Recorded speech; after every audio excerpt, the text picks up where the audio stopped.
నన్ను నా భవిష్యత్తుని చీకటి లోకానికి తొక్కిన నిన్ను నీ మాట విని నన్నింత శిక్షించిన ఆ నాగరాజుని నేను వదలను.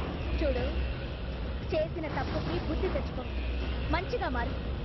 నాగరాజు క్షమిస్తాడు. ఇప్పుడు కూడా నువ్వు పశ్చాత్తాపడకుండా ఉంటే ఆ చీకటి లోకంలో కూడా నీకు ప్రశాంతత ఉండదు. ఏంటి నేను పశ్చాత్తాపడేది? నువ్వు నీ నాగరాజు పశ్చాత్తాపడేలా చేస్తాను. ఎన్నిసార్లైనా నువ్వు తప్పించుకోవచ్చు, ఎప్పుడు నేను ఏమీ చేయలేకపోవచ్చు. కానీ సమయం వస్తుంది, ఆ రోజు నువ్వు పతనం కాక తప్పదు తప్పదు.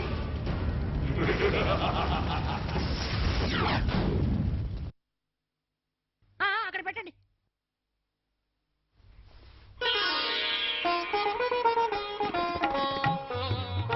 రాఘవ, అమ్మాయికి నీ చేత్తోనే ఆ నిశ్చితార్థం చేరేపరా? కానివ్వండి పెద్ద బాస, కానివ్వండి.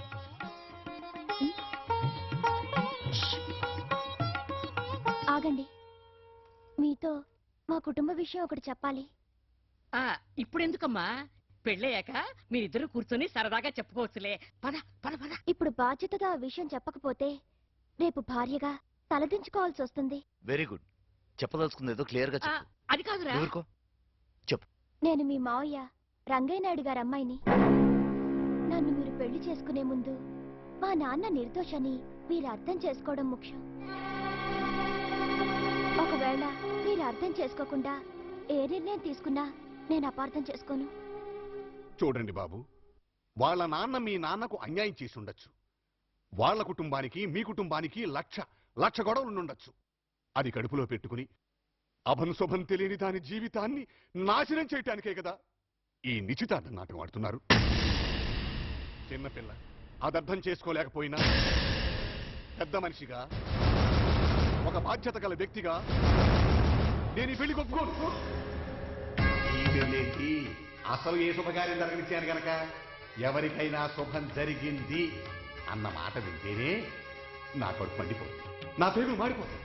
అసలు ఈ గొడవలన్నిటికీ కారణం ఎవరో? నేను. ఎదవనే, విశ్వాసం లేని ఎదవనే.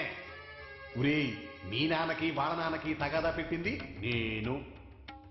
మీ నాన్నిచ్చిన 30 లక్షలు నేనే నొక్కేసి మా బావ సంతకాన్ని ఫోర్జరీ చేసి ఆ రసీదు మీ నాన్నకిచ్చి దీని బాబుని మోసగాడిని చేసింది నేను.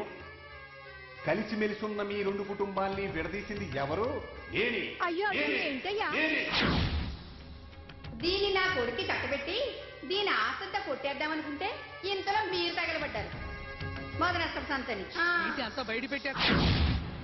నేను దాని మెళ్ళో 6 ముళ్ళు వేసి 3 రాత్రులు గడిపి 4వ రాత్రి దాన్ని నేను నరికేస్తా.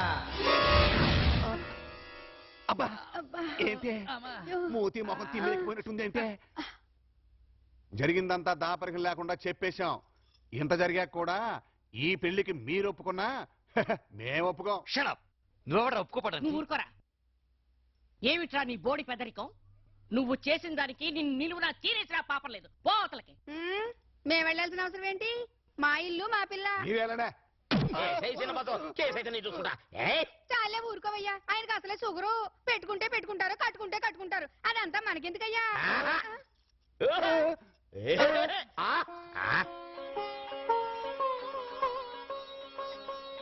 ముహూర్తం దాటిపోతుంది. నిశ్చితార్థం కానివ్వండి.